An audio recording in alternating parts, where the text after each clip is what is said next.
Hi, my name is Brandon Robinson. I am VSAE's Executive Director, and today I have the privilege of speaking with Jeff De Cagna, FRSA, FASAE, an Executive Advisor for Foresight First in Reston, Virginia. Jeff is going to be the opening speaker at VSAE's CEO and Senior Staff Retreat September the 18th and 19th in Norfolk, Virginia, and he's going to be speaking about building a Foresight First Board of Directors. Jeff, thanks for joining me today. It's my pleasure, Brandon. Great to be with you. So let's just jump right in. Why is it important for associations and nonprofit organizations to design a 21st century approach to governing? Well, I think there are many reasons, but I'd actually probably summarize them all in about 7 words, which is the age of transformation is in progress. And I've been talking about the age of transformation for a long time, but I just really want to encourage your listeners to think about issues that we're talking about today that are actually in discussion and in the mainstream media and all over online sources. We're talking about the impact of artificial intelligence on jobs. There's a high-profile debate going on between Elon Musk and Mark Zuckerberg about whether AI is an existential threat to humanity. We are talking about self-driving vehicles. We're talking about the shift away from the internal combustion engine to electric vehicles. We're talking about DNA editing and what it means for how we address disease. We're talking about a world that is getting older. And none of these issues is being measured any longer exclusively in decades. There was a time not that long ago when everything I just talked about felt like it was decades away. And many of these issues are being talked about in terms of months and years. So the pace of transformation is accelerating. The depth and intensity of transformation is increasing. And it's really incumbent upon association boards in the time of transformation.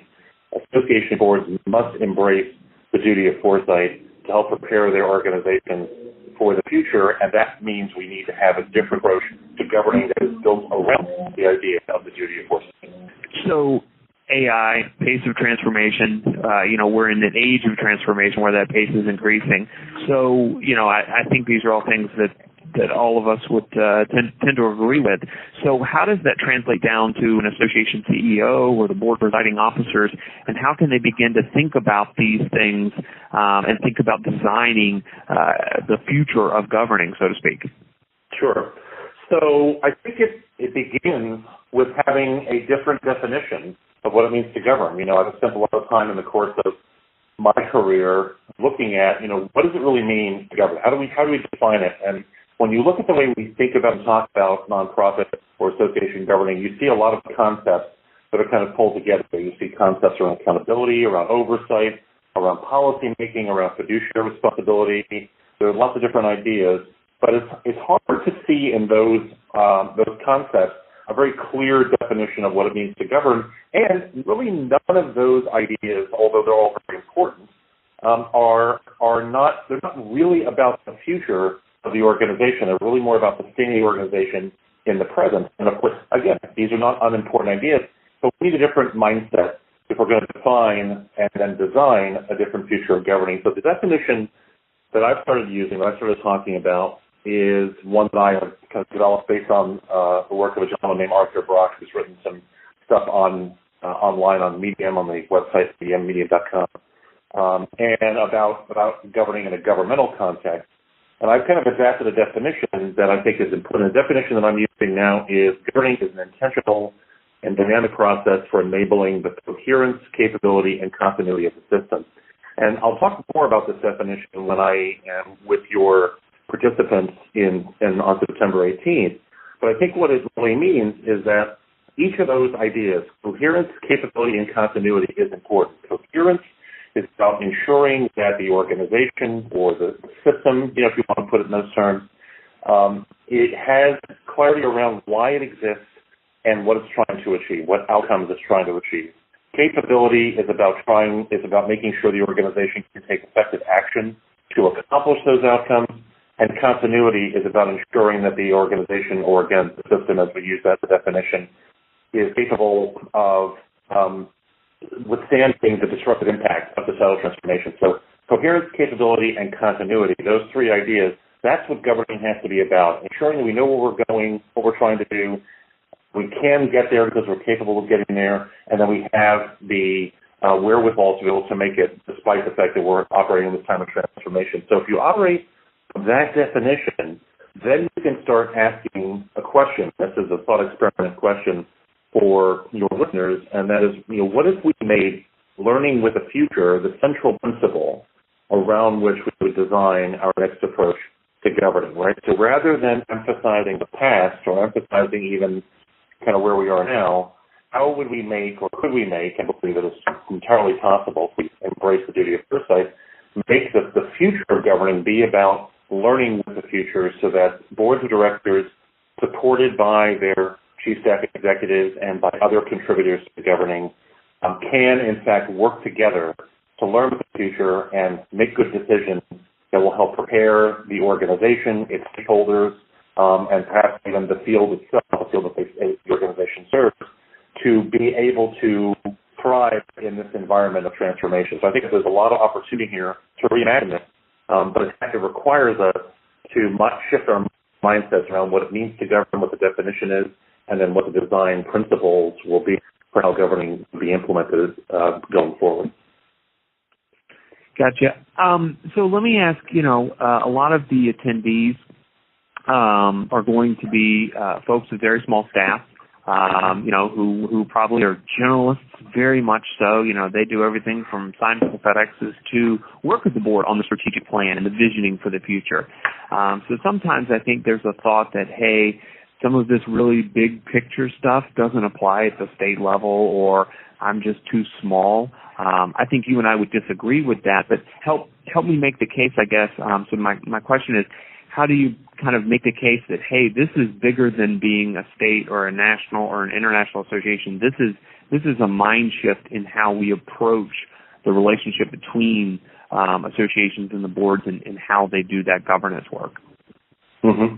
Yeah, I would strenuously disagree if it has anything to do with the scale, of the organization. That the small organizations can do this, large organizations can do this, and really all organizations need to do this. And I think it's really a matter of, are we prepared to think differently? Because every organization is serving a set of stakeholders, right? Even if their stakeholder group is smaller, like they're only serving stakeholders in the Commonwealth of Virginia versus serving stakeholders on a national, international basis, they're still serving those stakeholders, and there are still things going on, uniquely in Virginia that may not happen in other states.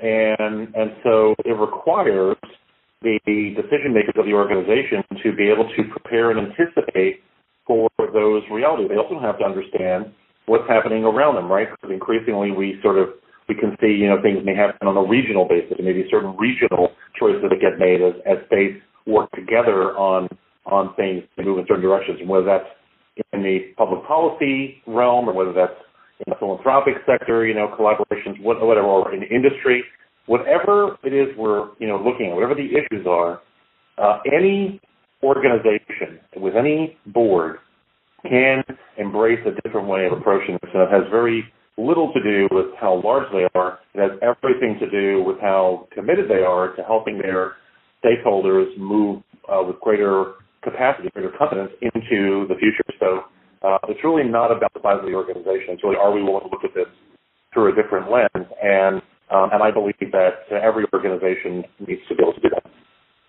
I really like what you said there. It's not about the size of the organization or the scope. It's about the commitment to whatever that mission is, regardless of the size or scope of the organization. So, so obviously, one answer to my next question is attend our CEO retreat and hear kind of the full version of this. But what's kind of the first step? What advice do you have for boards and chief staff executives that want to begin designing the future governance? How do you get started? Yeah.